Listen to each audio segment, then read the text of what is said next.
Hi everyone, welcome to Anajori. আজি আমি লৈ আহিছোঁ খুব ট্ৰেণ্ডিঙত থকা মেচিন মেড পদ্মিনী যোৰা। ইয়াৰ চাৰিটা কালাৰ এভেইলেবল আছে, ৰেড, পাৰ্পল, গ্ৰীণ এণ্ড মাৰুন। এইটো ৰেডটো মই দেখাই আছোঁ, এটা মই মেলি দেখুৱাম গোটেইখিনি আৰু গোটেইকেইটা অলপ অলপ মেলি দেখুৱাম। এইটো চাই লওক, ৰেড কালাৰৰ মেখেলাটো পূৰা হেভি থাকিব, আঁঠুলৈকে থাকিব আৰু এইটো ব্ৰকেট ডিজাইনত থাকিব। চাদৰটো চেল্ফ বৰ্ডাৰ,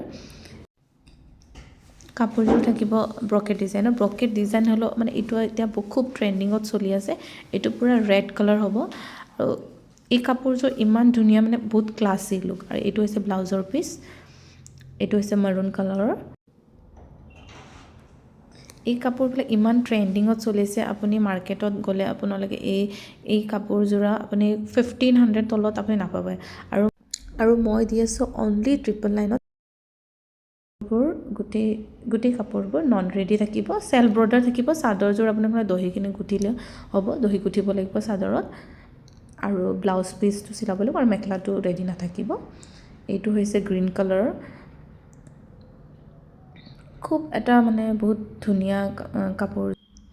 আৰু শেষতে সকলোকে thank you so' much for trusting Enajori.